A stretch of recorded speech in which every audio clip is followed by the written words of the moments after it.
Okay, comrades, welcome in. All right, comrades, we are reading Kim Il Sung. The U.S. Imperialist Army of Aggression must withdraw unconditionally from South Korea. What this work was titled. However, this was a speech given at a mass rally in Pyongyang to welcome the party and government delegation of the Syrian Arab Republic on October 1st, 1974. I thought, given the conditions of the geopolitical world right now, this would be a very apt thing for us to read. So let us do that.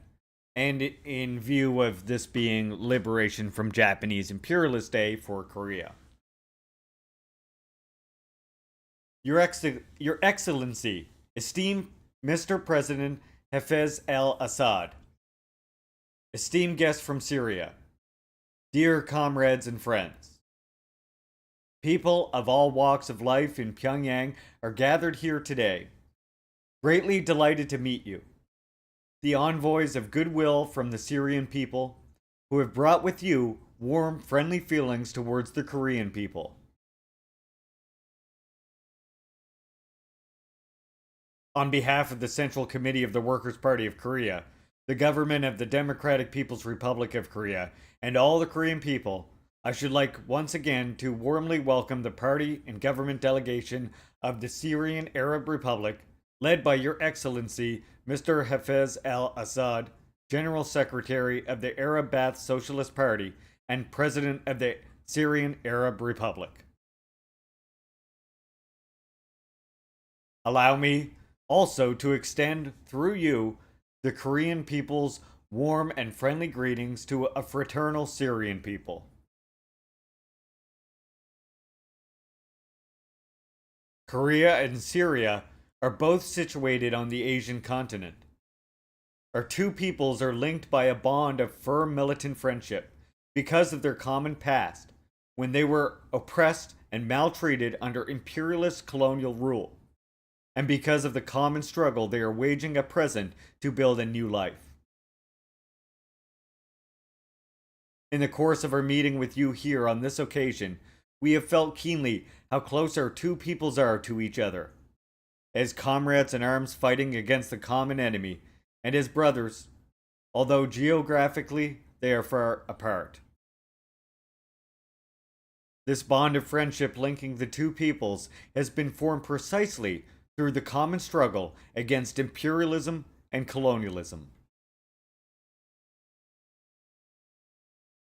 We greatly admire the successes achieved by the Syrian people in building a new society, and in particular, the heroism and devotion displayed by them in the October Liberation War last year.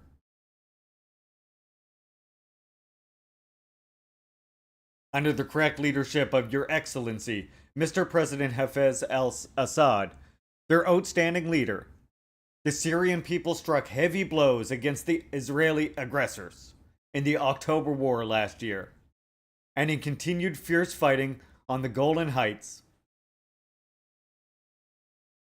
This humbled the pride of the Israeli aggressors and called a halt to their ambitious plan of aggression to occupy and dominate Arab territory for all time. This also inspired the Arab peoples with the conviction that if a people rise up in a just cause in complete unity, they can defeat any enemy, and marked a new turning point in the solution of the Middle East question. We rejoice over the historic victory won by the Syrian people as our own and greet it warmly.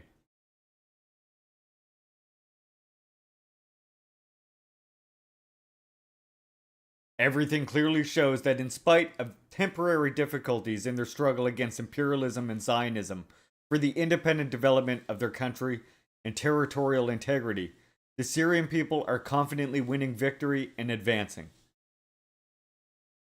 During the October War last year, the Arab countries conducted joint military operations and took concentrated economic action in imposing an oil embargo on the imperialists, thereby delivering unprecedentedly heavy blows against the imperialists and Zionists. This showed that if they fight in complete unity, the Arab countries can seize the imperialists by the scruff of the neck. The Zionists are still continuing to perpetrate acts of aggression and military provocation against the Arab peoples, with the active support of imperialists, and are seriously threatening peace and security in the Middle East.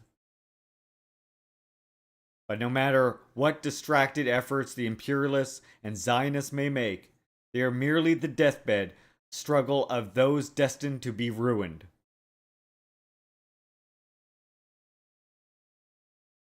It is entirely because of the aggressive acts of the US imperialists and Zionists that the Middle East problem still remains unsolved, and that war breaks out repeatedly in this part of the world. If the Middle East problem is to be settled correctly, it is necessary above all to put an end to the aggressive moves of the imperialists and Zionists in this area. Force the Israeli aggressors to withdraw from all the occupied Arab territories and completely restore the legitimate rights of the Palestinian people. The government and people of the Syrian Arab Republic maintain the firm revolutionary stand of resorting to every available means to liberate their lost land, and they are making every effort to achieve a fair solution of the Middle East problem. The Syrian people are making great progress in their endeavors to heal the war wounds, to develop industry and agriculture, and strengthen the armed forces. As in the past, so in the future, our people will stand firm by the fraternal Syrian people fighting against imperialism and Zionism, and for the building of a new society, and strongly support their just stand. Unlike some weak-ass leftists. Leftist quote unquote. The Korean people also express full support and firm solidarity for the Palestinian people's just struggle for the complete liberation of their homeland, and the restoration of their legitimate rights, and the fight of all the Arab peoples to regain the occupied Arab territories and safeguard their national dignity. Today, the struggle of the Arab peoples against imperialism and Zionism is developing within the joint struggle of peoples the world over for peace and democracy, national independence, and social progress. The Israeli aggressors are boasting arrogantly, but they will be defeated for certain because they are entrusting their destiny to the moribund force of imperialism. The Arab peoples will definitely win victory, because they possess vast territories, huge material and manpower resources, and belong to the third world, which is advancing from victory to victory as newly emerging forces. The victory won by the Arab peoples in the struggle against the Israeli aggressors backed by US imperialism is precisely our people's victory. And our people's victory is the Arab people's victory. At the instigation of US imperialism, the present rulers of South Korea have continued to perpetrate hostile acts against the Arab peoples. In collusion with Israel, they have threatened to attack our republic by using so-called Israeli tactics, quote unquote. But since these tactics have been smashed to smithereens by heroic struggle of the Syrian people, the designs of the South Korean authorities have also come of nothing. The struggle of the Korean people and the Syrian peoples support and complement each other, and this relationship is being further consolidated and developed with the passage of time. Dear comrades and friends, the greatest national task confronting our people at present is that of reunifying the divided country at the earliest possible date. Welcome in, Juche. Great to see you. In order to accomplish the historic cause of national reunification, we have to put forward three major tasks. They are, first, to give a powerful impetus to the socialist construction in the northern half of the Republic. Second, to strengthen the revolutionary forces of South Korea by actively supporting and encouraging the democratic movement of the South Korean people. And third, increased solidarity with the international revolutionary forces. Under the party's leadership, our people are now successfully carrying out socialist construction in the northern half of the Republic, applying the Juche idea. Upholding the banner of the three revolutions, ideological, technical, and cultural, our people are all mobilized at present in grand socialist construction to fulfill the 6-year plan ahead of schedule and reach the gigantic construction targets for the next long-term plan, and are bringing about the great revolutionary advance on all fronts by waging a vigorous speed campaign. Our country has spent splendid prospects in socialist construction. We feel sure that in the near future, the higher goals of socialist construction we have set ourselves will be attained. Encouraged by the success achieved in socialist construction in the northern half of the Republic, the South Korean people's movement against fascism and for democracy is growing steadily.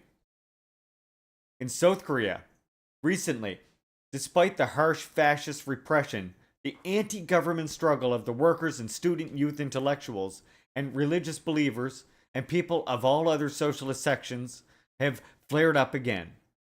They are calling for the democratization of society and the country's peaceful reunification, and demanding the abolition of the present military fascist ruling system. This graphically illustrates that no amount of fascist suppression can break the people's resistance. The South Korean people's courageous struggle against the present South Korean rulers is a just struggle for the right to existence and democracy. It is a patriotic struggle for the country and the nation. Our party and government of the Republic will always do all they can to give active assistance to the South Korean people's just struggle and join with them in hastening the independent, peaceful reunification of the fatherland. The most urgent problem in solving the question of our country's unification is to remove the UN forces quote-unquote helmet from US occupation troops in South Korea and force them to withdraw completely. It has become the unyielding demand of the times that foreign troops hiding under the cloak of UN forces should be withdrawn from South Korea. On the joint proposal of 35 UN member states, including Syria, the current 29th session of the UN General Assembly is due to discuss the questions of the withdrawal of all foreign troops stationed in South Korea under the UN flag. Since the situation has taken an unfavorable turn for them, the US imperialists are now scheming to fool world public opinion and avoid troop withdrawals by using preposterous arguments. They are claiming that US troops in South Korea are not UN forces, but troops staying in South Korea under the so-called South Korea-US Mutual Defense Pact, and that if the UN forces are withdrawn, there will be a danger of war breaking out again. They find it so advantageous to use the name of the UN to justify the occupation of South Korea by US imperialist aggressor troops. They call those troops UN forces. And when they find it disadvantageous to don the helmet of UN forces, they maintain that the troops are not UN forces. This is strictly in keeping with the criminal logic to which the US imperialists invariably resort. It is an absolute historical fact that before the fabrication of the South Korea-US Mutual Defense Pact, US troops had already come into South Korea under the guise of UN forces. Nothing can conceal this fact. When the stationing of US troops in South Korea cannot be justified even with the name of UN forces, it is all the more foolish to try and justify it with what they call a pact, connived at between the US imperialists and the traitorous clique in South Korea. The US imperialists also argue that if the UN forces withdraw from South Korea without any guarantee for the implementation of an armistice agreement, the danger of war will increase. This does not stand the test of reason at all.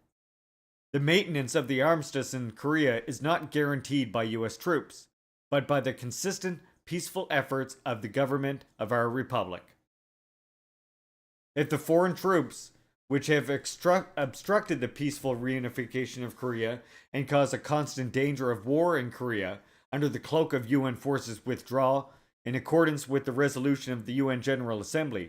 This very fact will provide a firm guarantee for the preservation of peace in Korea, and the question of any other guarantee will not arise.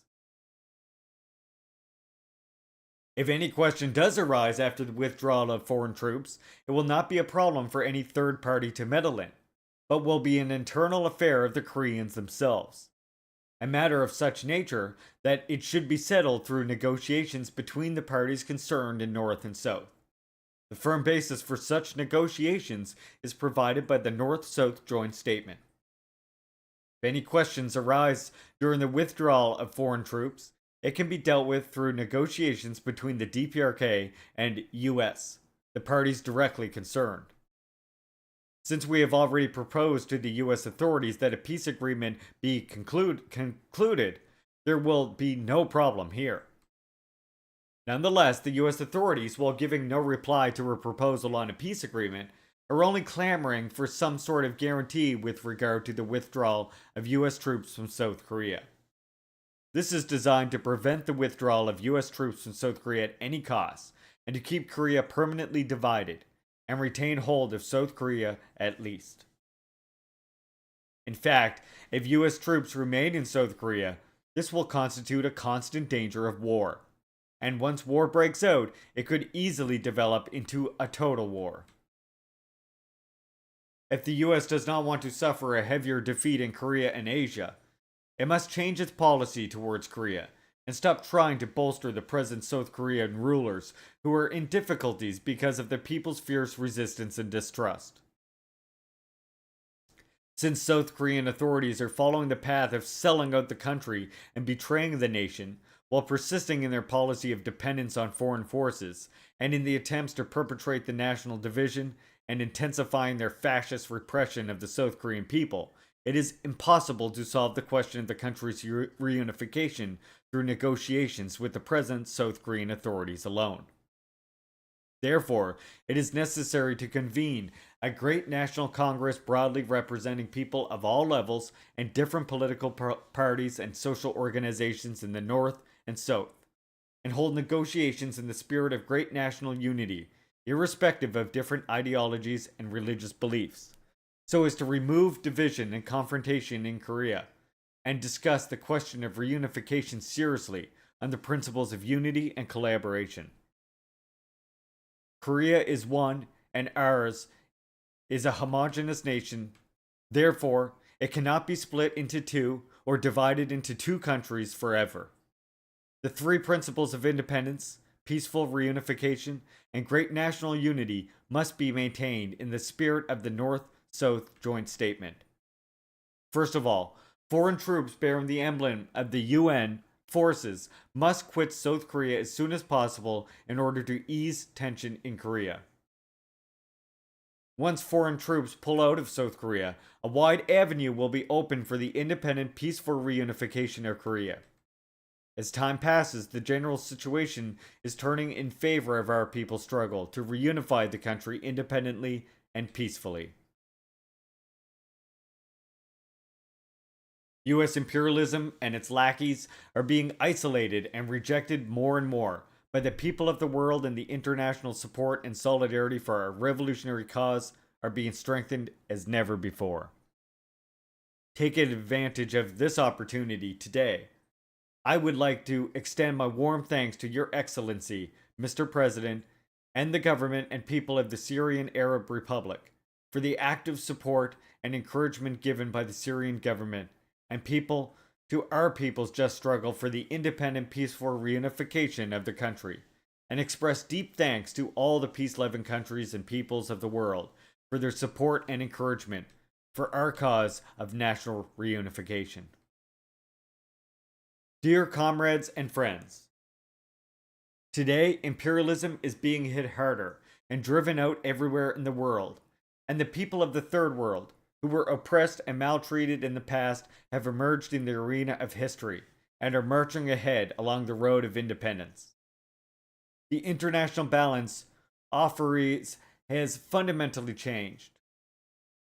Now, the final say in the world arena belongs to peoples who were once exploited and oppressed.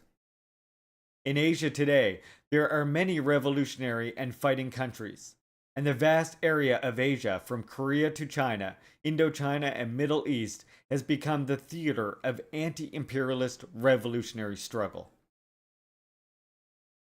The Cambodian people continue to wage a courageous struggle against US imperialism and its lackeys, and for the complete liberation of their country. The South Vietnamese people, in company with the North Vietnamese people, are fighting strongly to ensure the strict implementation of the Paris Agreement and defend the gains of the revolution.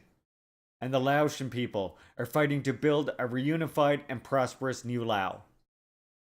We actively support the struggle being waged by the peoples of Indochina, the struggle of the Chinese people to liberate Taiwan, an inseparable part of the territory of the People's Republic of China, and the struggle of all Asian people against US imperialism and Japanese militarism. The battle of the people against the battle of the people against imperialist aggression and intervention to defend their national independence and sovereignty, to protect the resources of their countries, and to achieve economic independence is gaining momentum with every passing day in Africa and Latin America, as well as in Asia. We strongly support the efforts of all the African peoples to sweep away imperialism, colonialism, and racism, and achieve the complete liberation and unity of Africa, and express firm solidarity with the fight of the Latin American peoples against US domination and control, and in defense of national sovereignty, natural resources, and territorial waters limit. Imperialism is toppling. Peoples are winning their liberation struggles. This is the irresistible basic trend of our era. The Fourth Summit Conference of the Non-Aligned States held last year, and many other subsequent international meetings, including the 6th Special Session of the UN General Assembly on the problem of raw materials and development of the 3rd UN Conference on the Law of the Sea, vividly demonstrated the great influence exerted by third world countries on the present international relations and their united might.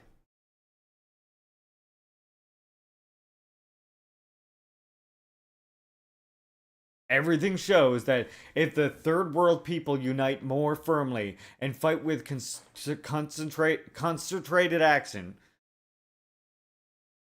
Everything shows that if the third world people unite more firmly and fight with concerted action, they can smash any aggressive moves of imperialism and precipitate its final destruction, and rapidly build an independent and prosperous new Asia, Africa, and Latin America. And here we got Complainy in chat saying, "This is why I won't entertain anarchists who want to jump ahead to a world without national sovereignty. You're talking about the state withering away, which is well beyond our lives." Exactly. And well beyond the conditions that we're in right now. It's the most ridiculous thing, because what it ends up being is you being completely blind to what anarchism is actually implicating, for one thing, and being completely blind to what imperialism is, on the other hand. And what I mean by that is you're talking about like, oh, what if we just got rid of the state? Okay, on who's doing that, right? Like, the state where? You're getting rid, so, because like, let me just understand this. Like, there's people right now who don't have a state, and those people are generally the victims of the genocides. So could you please point to me which state you're talking about getting rid of? You know what I mean?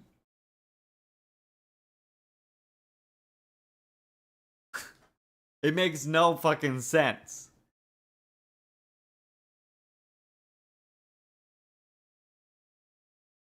And if you're talking about getting rid of, like, the imperialist state, well, then they'll just organize together and have a non-state that looks the exact same as the imperialist state, and they'll just bomb us with that. They'll call it fucking anarcho-capitalism. You know what I mean? Like, give me a fucking break. It doesn't work like that. And this is why I say, this is why I say what they are doing is they are taking what anarchism actually implicates and actually is saying, and they are then taking that to somehow tell us that it'll be able to fight imperialism and meet these modern conditions. It's like you completely misunderstand what anarchism is then. Anarchism means you want to live outside the state in a little commune and not be bothered, and there you go. You're talking about doing that on a town level. That's what anarchism is. Read the fucking actual philosophies and the theories. That's what anarchism is. It's about, like, you read Kropotkin, read any of them, and they're talking about building anarchism on a town scale, a community scale, and living outside of the state by being as self-sufficient as possible.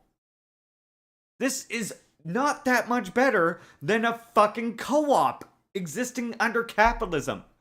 If that's what you want to do, go do it. Enjoy your commune, have fun, whatever else, that's fine, right? But what communists are talking about is something fundamentally different than that. We're talking about ending imperialism. And there's the fundamental difference right there. Anarchists are not talking about ending imperialism. Even when they talk about ending capitalism, they're talking about it in, again, without many times realizing it, because it's just so, like, warped and they don't understand the context of the theories. So they think, oh, well, this can apply to these world events that I'm seeing right now. When they don't realize it doesn't apply to that. Yeah, and Strin, that's the thing too. And then even when you get into thinking about a socialist society, it's like, so then every town is supposed to, but nothing is supposed to dictate that though. So you're supposed to have pharmaceutical companies, manufacturing plants, military farms, etc., etc., but nobody is supposed to dictate that to anybody else. Are we seeing a problem here? You know, like, there's already a problem right there. You just saying that. Like, and it's not because I'm unimaginative. I went through the whole anarchist phase, but it doesn't, it simply does not compute. It doesn't make any logical sense. There has to be some measure of control. That's just the way it is. And if we're not going to assert our control as working people, then who is going to assert their control? That's all you got to ask yourself.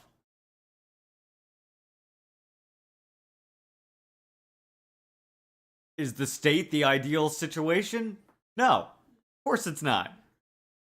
Right? Us having a state that is then going to be hunting for counter-revolutionaries and is fully capable of committing mistakes and serious crimes and all those things? No, that's not what we want necessarily.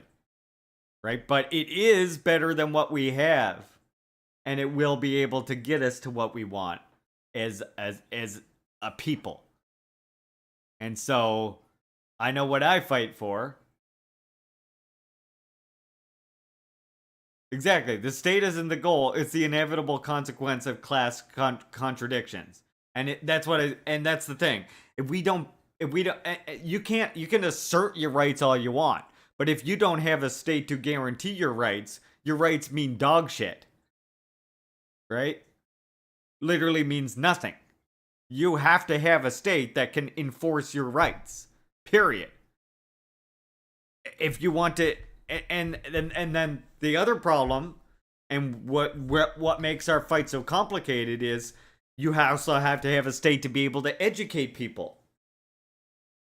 And right now, one of our biggest hurdles, of course, is that people are constantly receiving individualist, pro-capitalist educations. Constantly.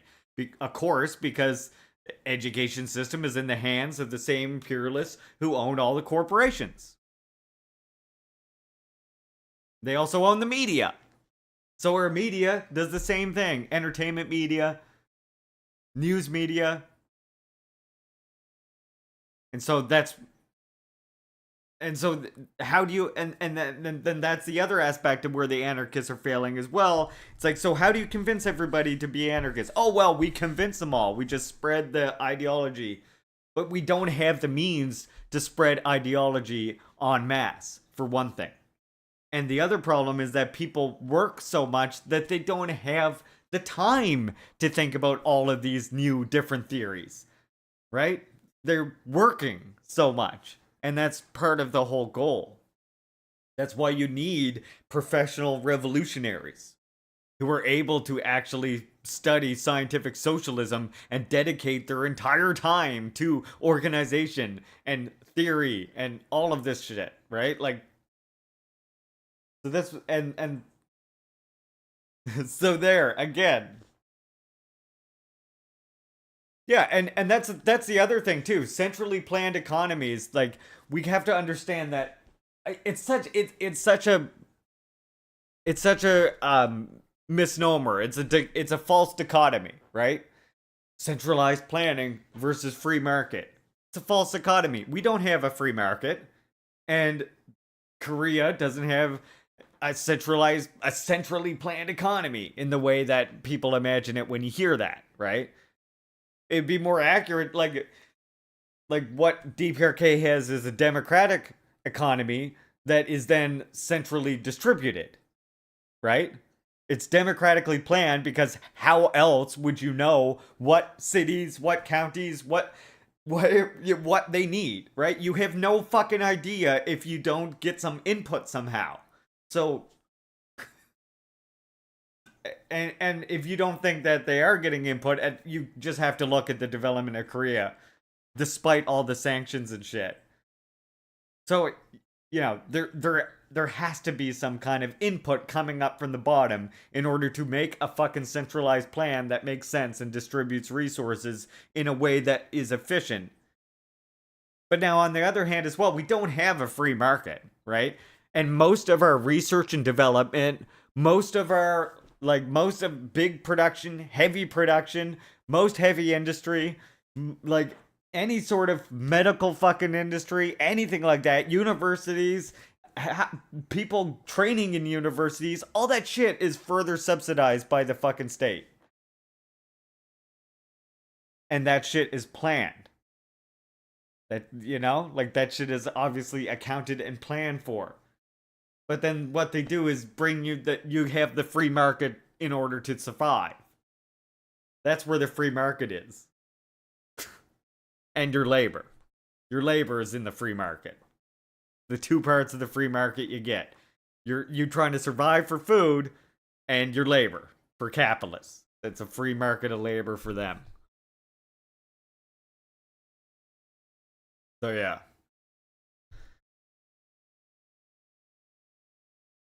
That's my long-winded rant in the middle of a read. Yeah, Dan, exactly. Anarchists love talking about exaggerated oppression of communist societies, but the only way to even conceivably abolish the state in one stroke would be oppression and repression on a scale that makes the lies about Stalin pale in comparison. Absolutely. And would not ever be possible because it would be so deeply unpopular, right? It would never. Not only would it just fail to oppose the fucking bourgeoisie, but it would fail to gain any serious support at the end of the day. Yeah. But, if you're an anarchist, this isn't me trying to insult you. This is me telling you maybe pick up that Marx book, pick up that Lenin, pick up that Fanon, pick up that Amilcar Cabral. Give that a little read, maybe. George Jackson.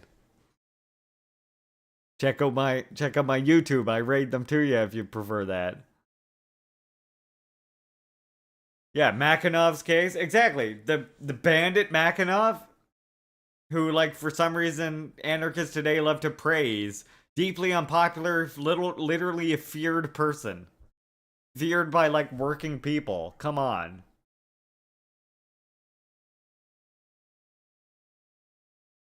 Alright. I'll continue my read here. Don't mind my little rant here in the middle.